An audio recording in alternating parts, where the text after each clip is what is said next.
Hey guys, what's up? Welcome to today's video, and in today's video we're going to be talking about Tony Hawk Underground 2, and the game is honestly, like everyone says, it's one of those G Tony Hawks. Like, again, a lot of people would argue like Pro Skater 1, 2, 3, or 4 may be better, or like the first Tony Hawk Underground might be better. But I definitely would group Tony Hawk Underground 2 definitely with like the OG good ass Tony Hawk games. And in today's video, we're going to be talking about, is it worth your money now? Like, is it worth getting in 2021 or on like whatever console you got, if that's the original Xbox or the PS2 or the GameCube, I think it's on, or any of the other consoles that might be on. I got it for the PS2 when I was younger. I had it for the PS2, and like, dude, I'd play that shit all fucking day. This game's really fucking fun. I love this game to death, and it's a hard game to find. I wouldn't say it's like one of the hardest games to find. You can find it pretty easily on eBay and stuff, but if you are trying to like find it in like a game store, like a retro game store or something, it is definitely kind of a harder game to find. But if you go on eBay or online, you could probably find it pretty easily. And then it's not too expensive of a game. It's a little expensive. I don't know. You can find a good one, like maybe a good deal online for like $10 or $20. I got my copy from a retro game store for about $20, which wasn't too bad. I wouldn't spend any more than $30 for this game. Not because it's not worth it, but if you're spending over $30 for this game, you're kind of spending too much money, you know. So if you can find a good deal for about like $20-$30, maybe $10, that's definitely a steal. This game is a lot of fucking fun. Again, like I said, I just love the like fucking, obviously, since it's a older game, the graphics aren't as good, but in a way, I really like the graphics. If you think about it, if you go back to like when the game was first released, like in 2004 and stuff, those were pretty good fucking graphics. And like, the graphics aren't anything like games today, obviously, because technology has advanced, but I do feel like the graphics hold up a lot, at least. Like, you won't go onto this game and be like, what the fuck is this? You can kind of picture out what stuff is, and you can kind of like, you just get a good, like, I don't know, it's like, how I would explain it is, it's like one of the old Tony Hawk games. Like, I've been saying this whole time, it's like, it's fucking, like, it's not like the graphics are, like, fucking amazing, perfect, because it's an older game, but it's still, like I'm saying, the graphics are still very good, and definitely good for the time the game was released.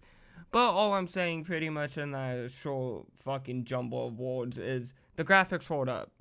Number 2, gameplay. The gameplay's really good. Story, to be honest, if you're really into Tony Hawk stories and the storyline, you'll fucking enjoy this shit. The story isn't bad, and the story isn't boring, but for me, when I play a Tony Hawk game, I'm not really playing the stories or doing the challenges.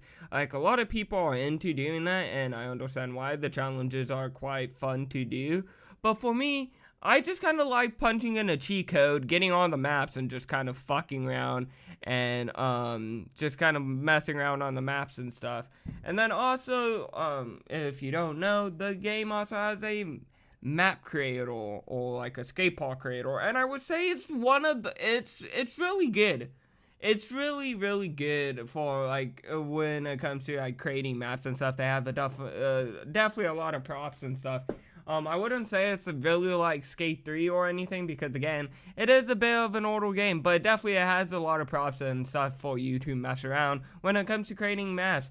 And the map creator works very well, and is actually, again, like I would say, ahead of its fucking time. This game is ahead of its fucking time. Like, if they remastered Tony Hawk Underground 2, you know my ass is buying it in 10 seconds. Like, that is like, I don't know, this game, I would say, definitely way ahead of its time. I'm not saying it's way better than the Pro Skaters or better than any of those games. Again, it all comes down to, like, opinions and stuff, but again, it's like one of those Tony Hawk games where it was, again, ahead of its fucking time, like Pro Skater and stuff. But with the map creator, it's really good and lets you just kind of make the map you fucking want, and It just, again, like, at the fucking end of the day, it's a fucking Tony Hawk game. Might as well buy it. Don't buy, like, when it comes to buying Tony Hawk games, I've realized is, buy the ones in the early 2000s. Those ones are really good ones. The ones in mid-2000s, kind of a risk. Some of them are good, some of them are shit. Okay.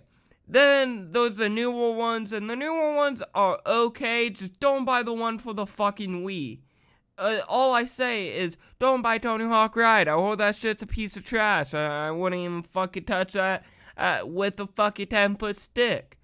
But, besides that, like, I would just say, when it comes to buying this fucking game, you're gonna have a good time no matter what. Even if you, like the newer Tony Hawk game, like the one that just released where they, remastered the Tony Hawk Pro Skater 1 and 2, or if you just want to go back and play an original Tony Hawk game. Or you never played one before and you want to see how it is. It's definitely fucking worth buying, and definitely would say if you do go with buying Tony Hawk Underground 2, I'm not gonna say, oh, if you buy it for the Xbox or the GameCube, you're fucking up. But I would say definitely if you want to go for a cheaper route, well, shit won't cost as much. PS2s run pretty cheap. People are selling their PS2s for like $20, $40. The Xbox and GameCube, the original Xbox isn't too pricey, but it's a little up though. It's more like $100 now. And same with the GameCube. Some PS2s are $100, but again, sometimes you could go into a game store and finesse it and get a PS2 for like $50.